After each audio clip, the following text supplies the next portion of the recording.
Добыча нефти в Казахстане ассоциируется с названием национальной компании «Казмунайгаз». Именно казахстанские нефтяники заложили ту основу добычи нефти и тех успехов, которые сегодня отражаются в результатах деятельности национальной компании «Казмунайгаз». Безусловно, добыча нефти основывалась на тех традициях, которые закладывали наши первые нефтяники в Казахстане.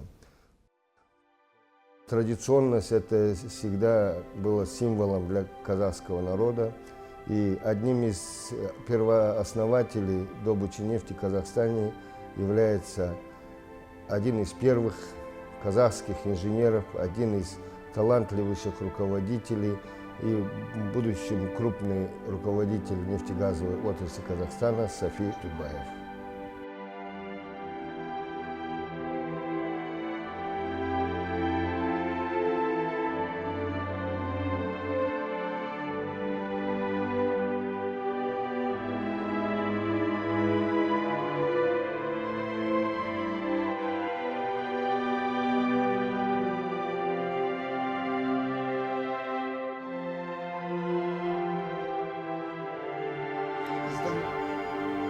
Ardaқты азамат еді, үлкен азамат еді, ұлы азамат еді. Еліміздің байлығы мұнайдың көзін ашқан бірінші біздің Сафи болатын. Мұнайды ол өндіріс ошағын тік тұрғызған соғысы болатын. Сондықтан Сафи бауырымыздың есімі, халқымыздың, ел жұртымыздың әрдайым есінде сақталады. Құрмет ретінде, азамат ретінде, үлкен қайраткер ретінде, ел жұртымызға, халыққа көп еңбек еткен, жақсылық еткен батыр азамат еді. Kız emmiş kardan ata Hazal bidaya Azıcı Dünüdürüm o Komlan kıyma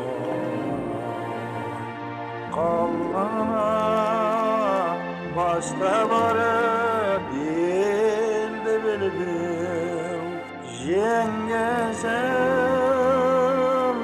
kızda aldın Vay vay Мен Сафи Өтебаевты алдымен айтарым, қазақ халқының осы үлкен мұнайды көбейтуге, алғашқы елдегі көп білетін, соған көп қызмет жасаған үлкен ұлы адал азаматтардың бірі деп білем. Сафи Өтебаев оңдасыновтың басшылығыменен, содан кейін Есенов, Мұхаммед Айтуғлы Есеновтың үшеуінің еңбегі есепсіз деп есептеймін. Мен айтарым, Сафи Өтебаев халықтың бір адал ұлы еді. Ол өзі қасиеті өте ақжарқын, елге алды ашық, кез келген адамменен тұра қалып сөйлесе қалатын, кез келген адамды қабылдайтын, ешкімді ренжітпейтін, халыққа сондай адал қызмет жасаған кісі. Мен Атырау облысының Қызылға ауданының азаматымын. Гастор бұрыныстан 100 шақырым жерде тұрдық. Әкем 40 жылдан астым. Кедей болды, балықшы болды. Мал бақты байларға. Мен атамның әкесінің 11-ші баласымын. Әкем мені senin ağaların Gastor bұрынысында мұнай тауып атыр. Ағылшындарға соны көрсетем жерде атарбамен алып барды.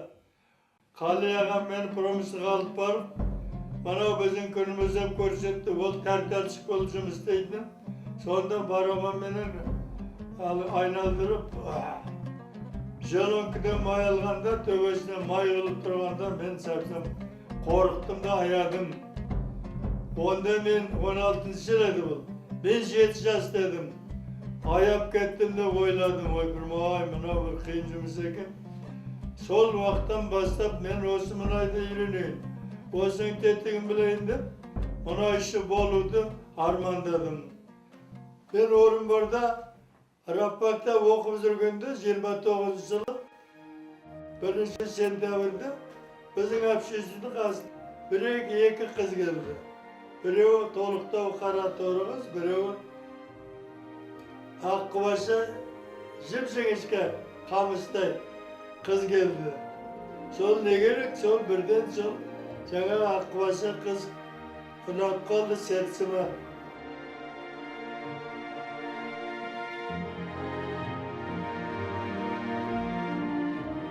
Сол жайықтан арғы бетіне отырып, сол қазақ ауылына 30 шамал баланы ертіп, ойын қойдық.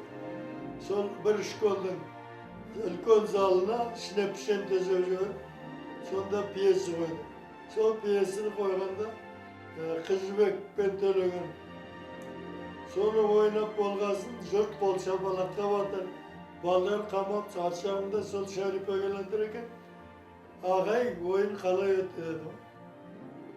Айналайын, ойын жақсы өтті ғой, жұрт шапалақтап жатыр. Мен де риза болдым деді. Бірақ бір арманым болды деді. О не деді? Ойбай-ай, сен Қызбек болғанда мен Төлеген болып ойнамын.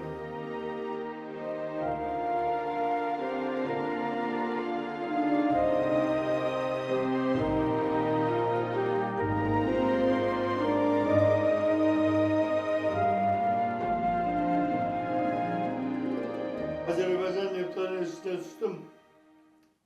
Sonunda 5 yıl okudum, 31'den 35'e şeyin. Sonra жұмыс істеумен қатар 4 жыл соларда комсомол комитетінің секретары болдым. 35 жылда диплом қорғап, горный инженер болып шықтым. Мен айттым, мен бірінші 4000 студенттің ішінде қазақ, бір қазақпын. Екінші мен Ембі мұнайының баласымын. Мен Қазақстанға барып, Ембінің мұнайын Бакудың деңгейіне жеткізуге жұмыс істеуім керек, арманым сол деді.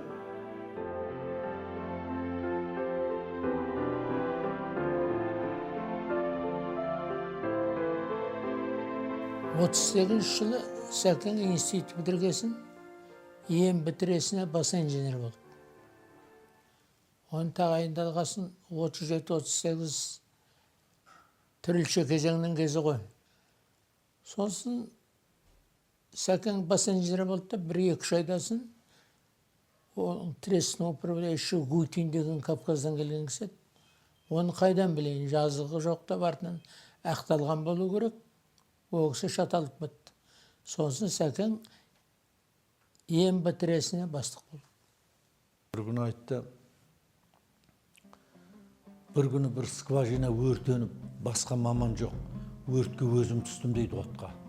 Содан өртеніп, жанып кете жаздар, түннің ортасында үйге келген ғой.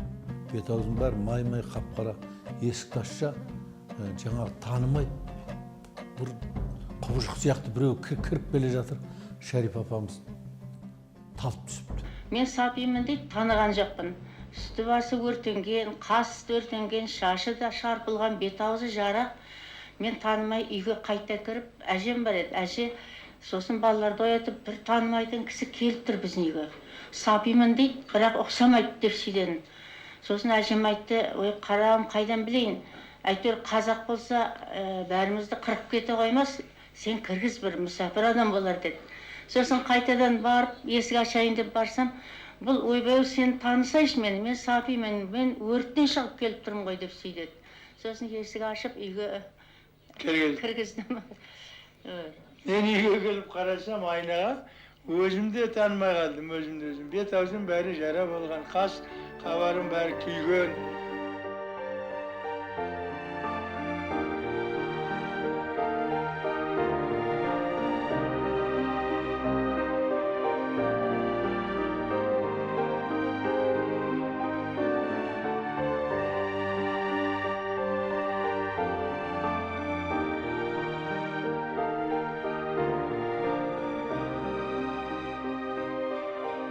сәкен 39 жылы Қазақстан Республикасының жоғарғы кеңесінің депутаттығына ұсынылды. Сол уақытта біздер мектепте оқып жүрген оқушыларымыз, соны үгітшілер біздерді сол өмірбаянын оқуға пайдаланды. Сол уақыттан бастап біз оның өмірбаянында жақсы білеміз. Сол бала кезімізден. Сосын бұл кісінің атағы газеттерден шықпайтын. Радиода айтып тұратын. Сосын әлгі Қазақстан жоғарғы кеңесінің, сосын мынау одақтық кеңестердің депутаттығынан сәкен түспейтін еді. Сол уақыттарда бұл кісінің аты кәдімгі сол легендарный адам болып жүрді. Осы мұнайшылардың арасында бұдан атақты, бұдан белгілі ешкім болмайтын.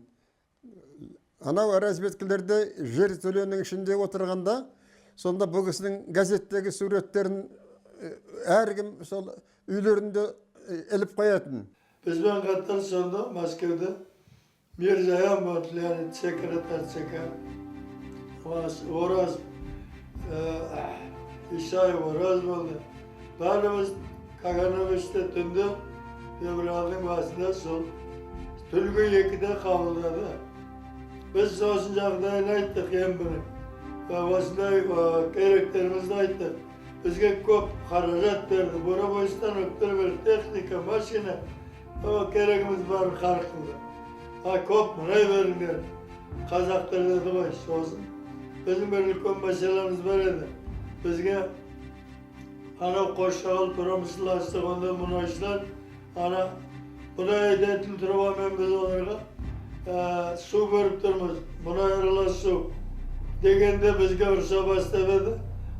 Исаев пен Мирзаян біз сақтап қалды, бұлар жаңа адамдар. Бұлардан жәбірлемеңдер, біз оны білетін едік деп.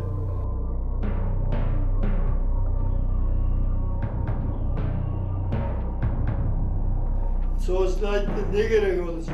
Біз айттық, бізге сол 200 километр су құбырын салып беріңіз. Жыл неден, Оралдан Қосшағылға шейін 200 километр. Ол қиын мәселе, оны политбюро шешеді. Екінші сұрағымыз бізге мұнай айыратын завод керек еді. Дегенде Каганович айтты, қазақтарға бензин де керек. Байбаков заместителі сол заводты тез қолда проект жасады. Байбаков маған тапсырды. Сен сол заводтың орын стройплощадканы жасайтын комиссияның бастығы боласың.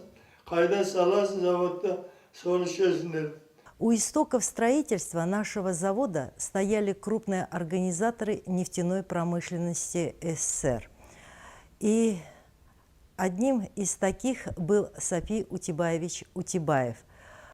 В 1942 году он занимал должность главного инженера объединения «Эмбанефть» и непосредственно принимал активное участие при выборе участка, при отводе земель на строительную площадку под нефтеперерабатывающий завод.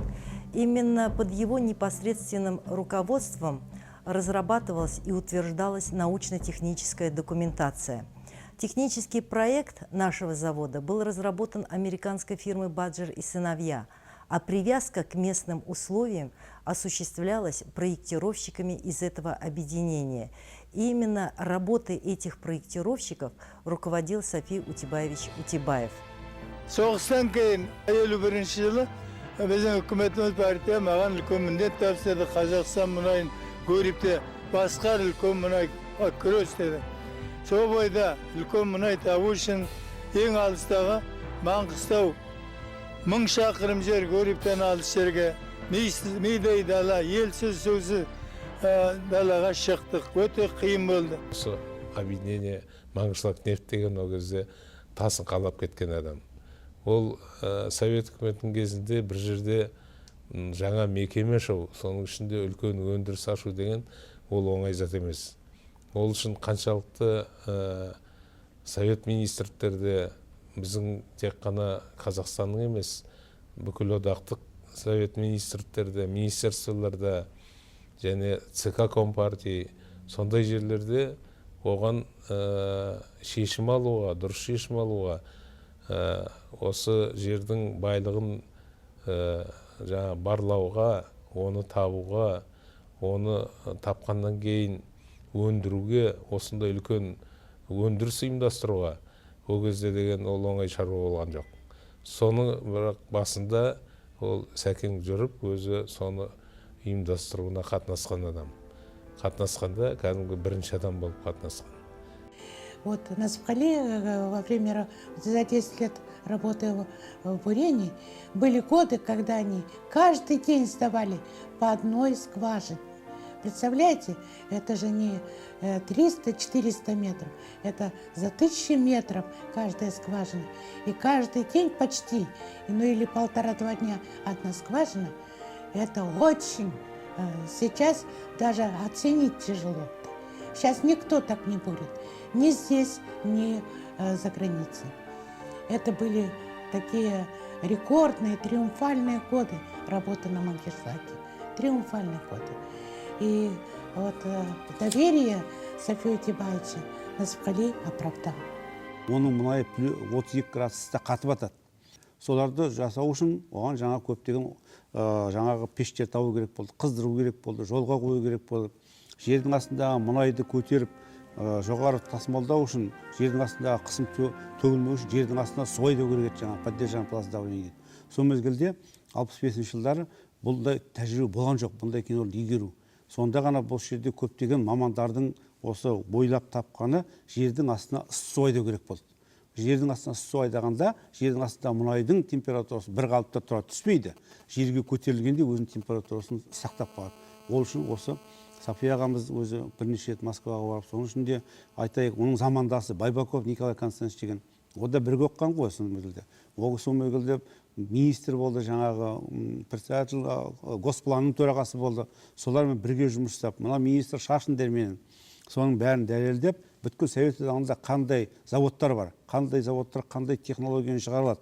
Мысалы, Орал, Екатеринбургте Орал жаңағы бурмаш бар, не болмаса жаңағы Казанда институт бар, химия өндіретін, не болмаса мына басқа заводтарда, басқа қалаларда сондай заводтардың бәрін жұмылдырып, осы Маңғыстауда соның ішінде өзенге әкеліп, сол өзеннің мұнайын 16 миллион 100-ға дейін көтердік.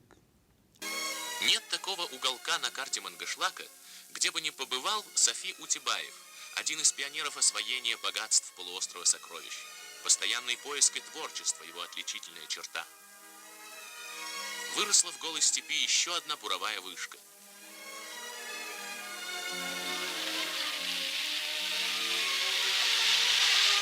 Что для нефтяника может быть дороже вот этого первого фонтана? И Сафи Утебаевич делит радость с бурильщиками бригады мастера Ниелова. 2 года назад пришла на нефтеналивную эстакаду оператор Генриетта Самбалаконова, и одним из первых ее наставников стал начальник объединения «Казахстан-нефть», депутат Верховного Совета Утебаев.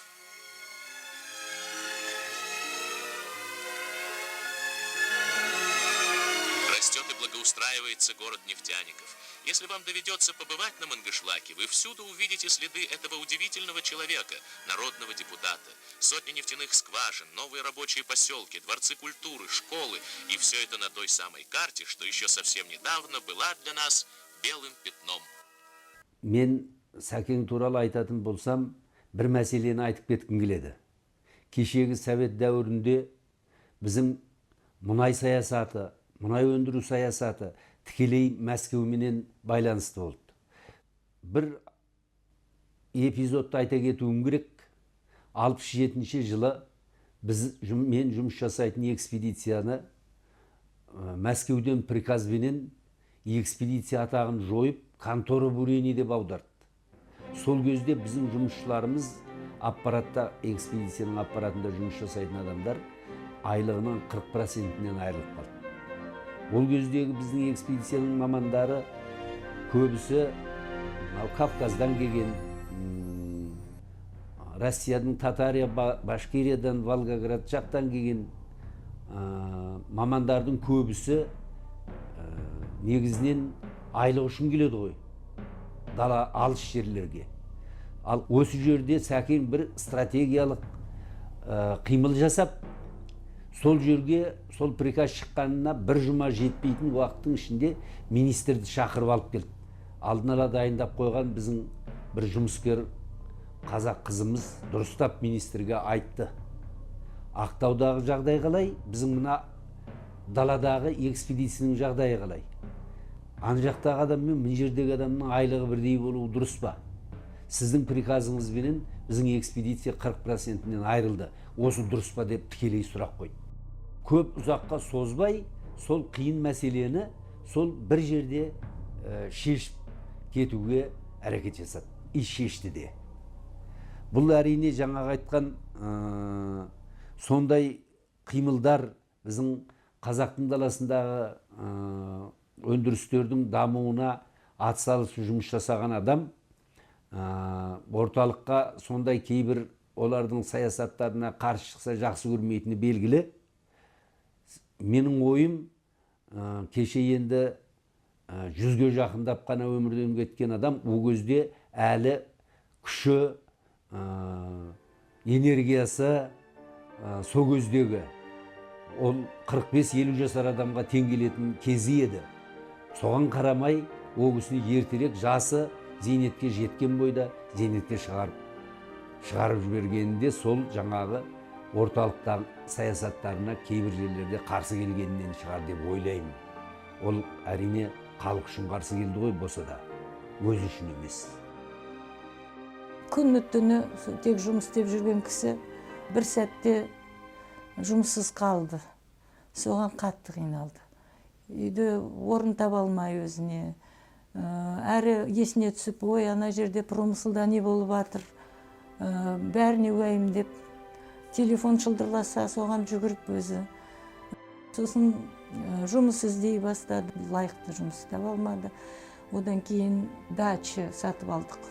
Сол жерде өсімдіктер өсіріп, күтіп, мамам екеуі. Сондай әдемі дача болды бізге. Әр демалыс сайын барып тұрдық. Сосын әр баласына бір-бір еккен ағашына ат қойып, мынау Асқардікі, мынау Әділдікі, мынау деп немерелеріне сөйтіп атап, Елдардікі, Гүлнардікі деп сөйтіп жүрді.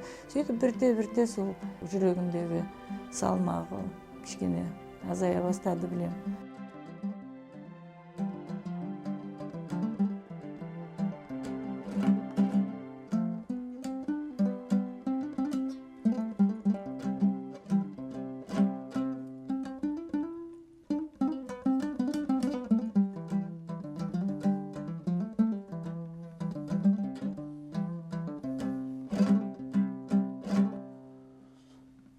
Сапи бабамыз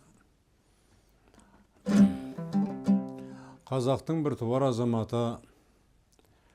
Енді бұл кісінің өмірі жайлы, қызметі жайлы, замандастары барлық жағынан айтты ғой. Ал енді мен бұл Сапи папамыздың өзі бір ғажайып кейінгі үлгі болатын, жастарға үлгі болатын бір ұлы қасиеттеріне тоқтағым келеді. Сапи папам шынында да бақытты. 100 жыл ғұмыр кешті. 100 жыл ғұмыр кешкенде де жай кешкен жоқ. Халық үшін, отаны үшін, қазақ үшін, Қазақстан үшін аянбай қызмет етті. Ғажап адам еді. Дүниенің барлығының тек қана жақсы жағынан көретін. Жарқыраған күнді де, арайлап атқан таңды да, аспандағы жарқырап тұрған айды да, тіпті жұлдыздардың барлығына да ерекше мейіріммен қарайды. Қазақтың атқа мінген азаматтарының кез келгеніне жақсылық тілеп отыратын. Олардың даңқы шықса, қызметі өссе, халқы үшін еңбек етіп атқанын сезсе, айналайын, мінекей қазағымның тағы бір азаматы атқа мінді, халық үшін қызмет етсін деп, үйде отырса да, дүзде жүрсе де батасын беріп жүретін кісі. Шәрипа мамамыз екеуі жақсы ғұмыр кешті. Тату тәтті, бір-біріне деген құштарлығы, бір-біріне деген махаббаты шынайы, асыл, адал болды.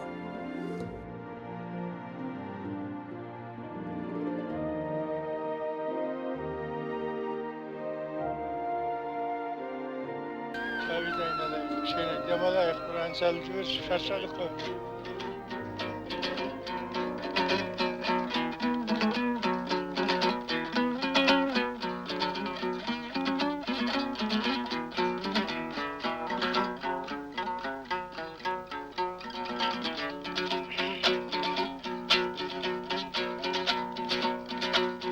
Тоқта балам, атаң келет артыңда. Сәлем берген қалжыраған қартылға. Сенің сәбин сәттеріңнің мысқалын айырбастап ала алмай жүр алтынға. Тоқта балам, атаң келет артыңда. Сәпияға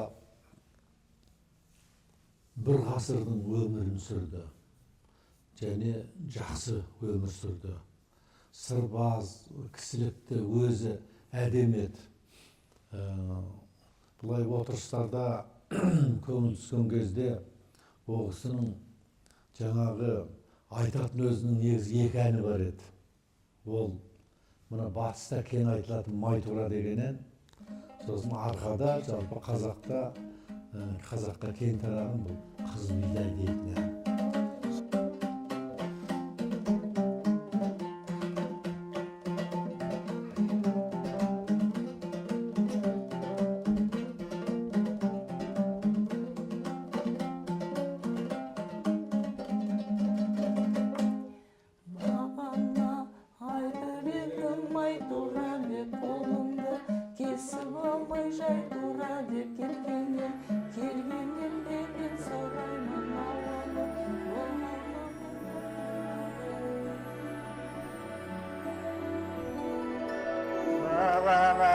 Айтып едім ай тура деп қолыңда, кесіп алма жай тура деп келгеннен, кеткеннен де мен сұраймын ауылда. Толған қаным қай тура деп геккугай, гекку, гекку, геккугай. Геккугайдың етегай, тық-тық басып кетіп ай, толған қаным ауылының жетірмеді шетін-ай, титір-ай, титір-ай, титір-ой. Саудырмай қылғайып бөгөжек деп қояды, қалқам шашын жебелікті үйімін. Мен сілтін әкелгенімді шығасын, исілтін әй шушекті геккугай, гекку, гекку, геккугай. Геккугайдың етігай, тық-тық басып кетугай, толған қаным ауылының жеттермеді шетін-ай, титір-ай, титір-ай, титір-ай.